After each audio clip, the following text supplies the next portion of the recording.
आदरणीय दर्शकों, बहन और भाइयों, प्राचार्य हेमचंद्र मलिक की ओर से आप सबको सादर प्रणाम। इस दुनिया में लगभग कुल जनसंख्या की आधी महिलाएं हैं और आज तक विश्व का ये रिकॉर्ड रहा है कि अधिकतर महिलाएं, ज़्यादातर उनका शोषण होता रहा है और वो केवल एक रसोई तक ही उनका कार्य सीमित रहा है। लेकिन आज कुछ बदल रहा है ज़माना और इसलिए विश्व में 8 मार्च को प्रतिवर्ष अंतर्राष्ट्रीय महिला दिवस मनाया जाता है और महिलाओं का योगदान समाज में बहुत बड़ा है। सारी दुनिया में विज्ञान का क्षेत्र हो चाहे शिक्षा का हो, आज इनका योगदान बहुत बड़ा है। लेकिन योगदान केवल उन्हीं महिलाओं का है जो रसोई के से बाहर निकल करके, घर के बाहर आकर के, या जो परंपरागत जो धंधे हैं हमारे परिवार के, उनको छोड़ करके अलग लीक पाड़ करके नया काम करते हैं। तो आज मैं एक ऐसी महिला के पास बैठा हूँ जिसने समाज की पुरानी रीति रिवाजों को छोड़कर एक नए क्षेत्र में प्रवेश किया है और इनकी दो तीन बातें मुझे बहुत अच्छी लगी, उनके बारे में मैं इनसे बात करूँगा। ये हैं मैडम शशि प्रभा जी, जिनको परिवार में आदर से संगीता के नाम से पुकारा जाता है। और सबसे पहले आपका मैडम मेरे इस चैनल वैचारिक क्रांति पर हार्दिक अभिनंदन है। मेरी तरफ से भी बहुत बहुत धन्यवाद सर। आपने 2-4 बातें हमारी पसंद की और आप हमारे विचार जानना चाह रहे हैं तो हमें बहुत अच्छा लग रहा है। तो मैडम सबसे पहले तो मैं आपसे ये जानना चाहूँगा कि आपका जो बचपन है कहाँ बीता और कहाँ कहाँ आपने शिक्षा प्राप्त की और कहाँ कहाँ सर्विस की, इसके बारे में आप थोड़ी टिप्पणी कीजिए। हाँ जी, मेरी पैदाइश और परवरिश दिल्ली की है, राजा गार्डन। Yes yes. और वहीं पे ही लोकल स्कूल में हमारी एजुकेशन हुई। बिल्कुल प्राइमरी एजुकेशन एक तक्षशिला कॉलेज हुआ करता था, कॉन्वेंट स्कूल। Yes yes. उसमें हुई और उसके बाद मैंने मैत्री कॉलेज से ग्रेजुएशन किया साइंस में। यस। और उसके बाद शादी हो गई हमारी हरियाणा में, यस, रोहतक में। तो फिर एमडी यूनिवर्सिटी से मैंने masters in English, masters in Hindi and masters in यौगिक साइंस, 3 मास्टर्स की मैंने पढ़ाई करते करते। Yes yes. हाँ जी। और उसके बाद फिर मैं अब न्यूमरोलॉजी प्रैक्टिस कर रही हूँ पिछले। इसके बाद सर्विस आपने कहाँ की? सर्विस भी की? सर्विस मैंने खानपुर में की 35 साल तक एज अ साइंस टीचर मैं वहाँ पे रही और मेरा बहुत ही अच्छा एक्सपीरियंस रहा। भक्त फूल सिंह वुमेन यूनिवर्सिटी है, यस यस, गोहाना से आगे। Yes yes. तो वहाँ पे मेरा 35 साल का एक्सपीरियंस है टीचर। तो इसके बाद ये जो न्यूमेरोलॉजी, ये अंक गणित में अंकों की जो अंक ज्ञान में आपकी जो रुचि आई, हाँ जी, ये इसकी प्रेरणा आपको कहाँ से मिली? कोई आपका ऐसा आइकॉन रहा जीवन में, कोई टीचर है या कोई पेरेंट है या कहीं कोई जिससे आपको प्रेरणा मिली? एक्चुअली जब ये कोविड आया ना, यस यस, तो उस समय हम लोगों को बड़ा समय मिला और लॉकडाउन हो गया। यस। और हम लोग घरों में बंद हो गए। यस। तो इतना बड़ा मोनोटोनस सा माहौल पैदा हो गया और तब हमें लगा कि नहीं, ऐसे तो नहीं चलेगा। क्योंकि शुरू से ही पढ़ते रहे, कुछ ना कुछ करते रहे, फिर जॉब में भी रहे, तो खाली बैठना बड़ा खलता था। फिर तब मैंने मास्टर्स इन यौगिक साइंस स्टार्ट कर ली उत्तराखंड यूनिवर्सिटी से। Yes yes. वो फिर योगा का पूरा हमारा अच्छा चलता रहा, अभ्यास हुआ। 22 में मैंने वो समाप्त कर ली। उसके बाद मैंने एस्ट्रोलॉजी में रजिस्ट्रेशन करवा लिया था वहीं पे ही ना। लेकिन पीएचडी के लिए नहीं, एस्ट्रोलॉजी जिसे ज्योतिष विज्ञान कहते हैं, किस चीज में रजिस्ट्रेशन? कौन से कोर्स में? मास्टर्स में, मास्टर्स इन ज्योतिष। हाँ जी। तो वो फिर ड्यू टू सम रीजंस मैं उसको पूरा नहीं कर पाई। यस। और उसके बाद फिर उसके साथ साथ ही मैंने न्यूमरोलॉजी के बारे में सुना। यस।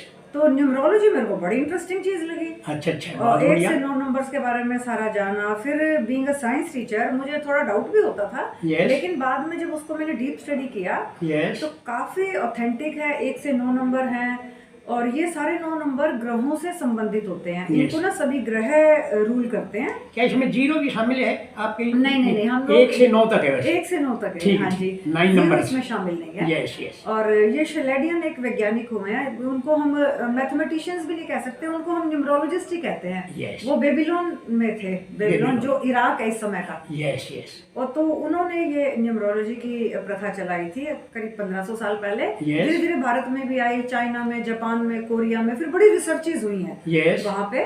तो उसके बाद अब ये काफी प्रचलन में, क्योंकि ये डेट ऑफ बर्थ से बहुत सारी समस्याओं का समाधान देती है। तो आजकल जीवन में बहुत समस्याएं हैं बच्चों को।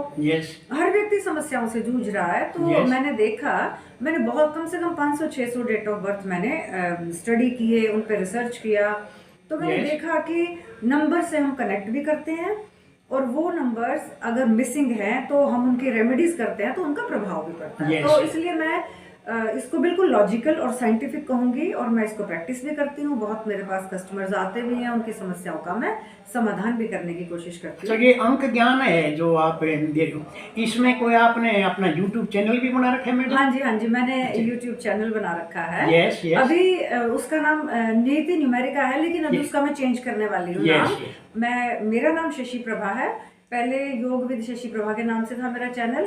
योगा का मैंने चला रखा था, लेकिन अभी मेरा मन बहुत ज्यादा होता है कि मैं न्यूमरोलॉजी के ऊपर बोलूं, तो मैं उसके ऊपर काफी वीडियोस मैंने रिलीज कर दी। 38-39 वीडियोस मेरी आ गई हैं। और मैं उसमें हर नंबर के बारे में काफी डिटेल से बताती हूँ, कौन से नंबर आपके बर्थ चार्ट में हैं, कौन से मिसिंग हैं, आपको क्या क्या बेनिफिट्स मिले हैं नेचर की तरफ से, और क्या क्या चीज़ें आपको नहीं मिल पा रही हैं, तो उनकी रेमेडीज करके हम उनके बेनिफिट्स ले सकते हैं और अपने जीवन की रूपरेखा तैयार कर सकते हैं। जीवन तो हमें ईश्वर ने दे ही दिया हमारे माता पिता के आशीर्वाद से, लेकिन उस जीवन को हमें चलाना भी है, तो थोड़ा सा हमें मार्गदर्शन की आवश्यकता होती है। तो नंबर्स हमारा मार्गदर्शन जरूर करते हैं, उससे हमारा जीवन सरल भी हो जाता है और हम सफलता भी पाते हैं। अच्छा, दूसरा बिंदु मैंने आपका देखा है, you have a great love for animals, you serve animals in your home. ये जो है आपका, ये प्रेरणा कहाँ से मिली? आपका कोई पेरेंट्स था, कोई रिश्तेदार था? मेरे पिताजी बहुत ज्यादा पशुओं को प्यार किया करते थे। और मेरी माताजी सेवा बहुत करती थी। मेरी माताजी बहुत सेवक थी। हमारे 10-12 किराएदार हुआ करते थे दिल्ली में, तो उनके लिए सबके लिए भोजन बना देती थी वो। जिस टाइम जो आया उसी के लिए खाना बना दिया। चाहे कोई भी मेहमान आ जाए, पिताजी तुरंत कह देते इन 10 बंदों का भोजन तैयार करो, तो मेरी माँ उसी समय करती थी। तो कुछ वो चीजें संस्कारों में आ जाती हैं। तो ये you have great love for animals. हाँ जी, एनिमल्स का तो देखो ऐसा था कि हमारे घर हिरन भी रहा है, खरगोश भी रहा है पिताजी वाले घर में। जब और बिल्ली, कुत्ते, वो सारे जब दूध निकाला करते हमारे माताजी भैंस का, तो सब आसपास आ जाते बैठते थे, तो हम बहुत प्यार करते थे उनको। तो वो प्रेरणा कह लो या संस्कार में कह लो कि भाई जानवर बहुत ही प्यारे लगते हैं। मुझे तो कभी जब स्ट्रेस होता है ना, या मैं कभी थोड़ी सी भी उदास हूँ, तो मैं अपने कुत्तों को प्यार करती हूँ। गली के कुत्तों को प्यार करने लगती हूँ, उनकी साफ सफाई, उनके वो चीचड़ निकाल देती हूँ। तो वो मेरे को बड़ा सेटिस्फैक्शन। Very great service. हाँ जी, बस वो कुछ सर्विस नहीं है जी, ये मेरा मन करता है ये सब करने का। मैं देख नहीं सकती। अच्छा आदमी अच्छा काम करता है तो दूसरे को लाभ तो होता ही है, सर्विस ही है। बस वो आगे है फिर, जैसे आप अपनी मदर को यहाँ की सेवा पानी कर रहे हो, इस उम्र में शायद वो 90 से ऊपर होगी। परसों शायद उनका जन्मदिन था, मैं उनको नमस्कार भी करता हूँ। और ये जो इतनी बड़ी रेस्पेक्ट है, आप अपने मतलब पेरेंट्स के साथ कर रही हो, काम कर रही हो, उनकी सेवा पानी कर रहे हो। तो जैसे कई 90 साल की उम्र है, पेशाब भी करवाती होगी, टट्टी कराती होगी, तो आपको कोई में ऐसा परेशानी महसूस नहीं होती? नहीं, देखिए जी, हमारे माता जी कैनेडियन हैं। तो भाई हैं वहाँ पे हमारे, लेकिन शायद ना अंत में ना, अंत कह लो या ये कहिए को बुढ़ापे में ना परिवार ज्यादा अच्छा लगता है। ज्यादा जहाँ ज्यादा बहन भाई हो ना, उनका मन यहाँ ज्यादा लगता है। भाई ने बड़े अच्छे से रिस्पेक्टफुली इनको रखा है 25-30 साल, बहुत प्रेम किया है। लेकिन अभी मुझे लगा कि अब इन्हें ना सेवा की आवश्यकता है। अच्छा, आज ये अंतर्राष्ट्रीय महिला दिवस है।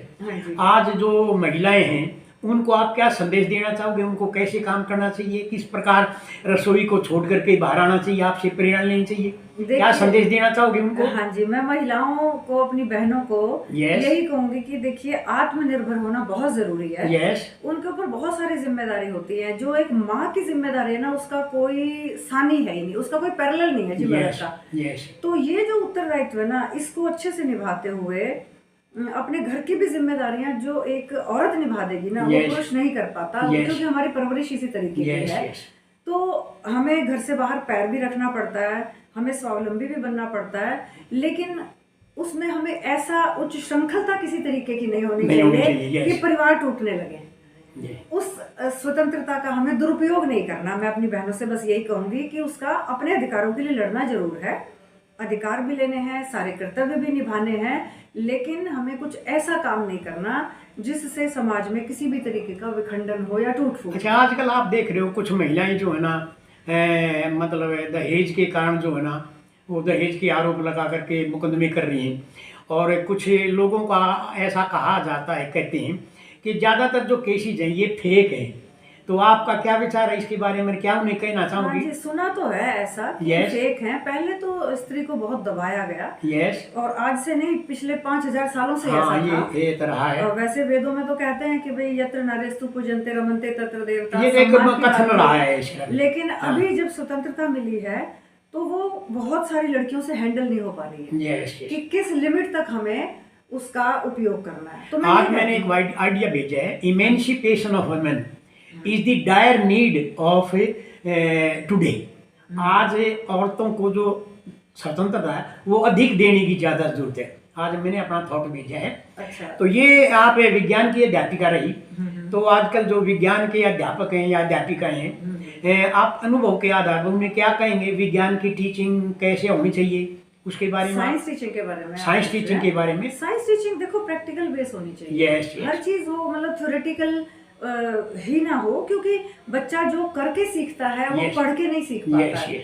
और जैसे जो हमने पेरेंट्स से देखा वो हमें सीखना नहीं पड़ा, वो ऑटोमेटिकली हमारे अंदर आ गया। एक तो हम पुस्तक में पढ़ते हैं, हम जो देख रहे हैं, तो जो विजुअल मीडिया है वो ज्यादा हमारे ऊपर इफेक्ट करता है। तो मैं यही कहूंगी कि प्रैक्टिकलिटी के ऊपर बेस्ड होनी चाहिए हमारी साइंस की एजुकेशन, जिससे बच्चा जल्दी समझे, जल्दी ग्रैस्प करे। अच्छा, शिक्षा में मुझे कुछ ऐसा लगता है कि जब हम छोटे बच्चे थे, पढ़ते थे, या बहुत साल तक हमने पढ़ा अभी, शिक्षा के क्षेत्र में कुछ गिरावट सी महसूस हो रही है।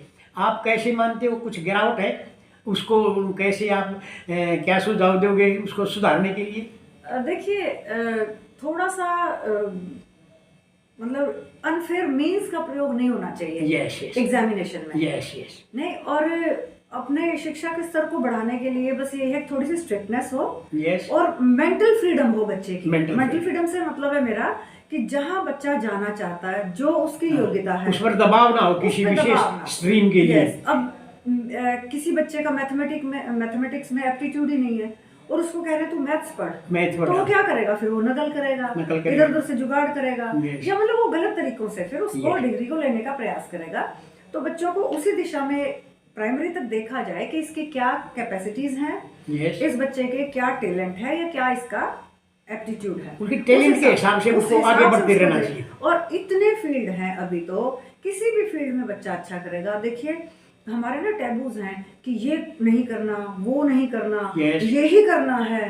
तो ये चीजें नहीं होनी चाहिए, ये बड़ा बच्चे को स्ट्रेस करती हैं। अब कितने सुसाइडल केसेस हो रहे हैं, तो एक अजीब सा दबाव है बच्चों के ऊपर। तो इसलिए उसमें मैं ये कहूँगी कि शिक्षा का स्तर उसको उठाने के लिए ना हमें बच्चों को फ्रीडम देनी पड़ेगी, मानसिक फ्रीडम, जिससे वो उसी फील्ड में जाके बेस्ट करें। अच्छा, मेरा एक चैनल है, जैसे कि आपको पता है, वैचारिक क्रांति। हाँ जी। मैं समाज में जो ये भ्रष्ट व्यवस्था देख रहा हूँ, बच्चे नशे में फंस रहे हैं और माँ बाप की इज्जत नहीं करते।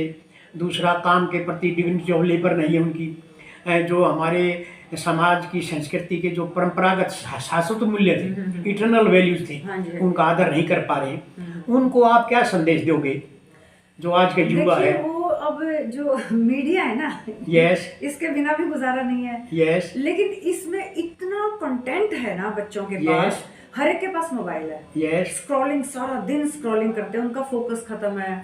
इतने वो डिस्टर्ब्ड हैं, प्रॉब्लम ऑफ प्लेंटी है, इतना कुछ उसको परोसा गया है कि उसको पता ही नहीं है कि मुझे करना क्या है। वैल्यूज तो बहुत दूर की चीजें रह गई, क्योंकि माँ बाप के पास बैठना नहीं है, दादा परिवार टूट गए हैं, दादा दादी हैं ही नहीं घर में, पुरानी बातें कौन बताए बच्चे को? और उसको पुस्तकों से पढ़ना नहीं है, सब कुछ ऑनलाइन है।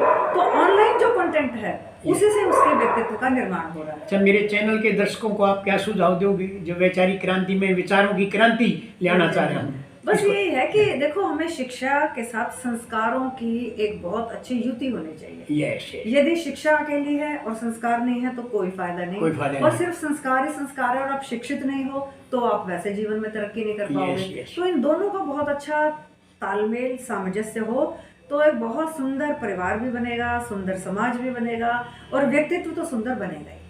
बहुत बहुत धन्यवाद प्रभा जी, आपका, आपने मेरे को समय दिया। हाँ जी, धन्यवाद, खुश रहो। मुझे भी अच्छा लग रहा है कि आप आए और आपने 2 बातें मेरे से पूछी और मैं बता पाई जैसा।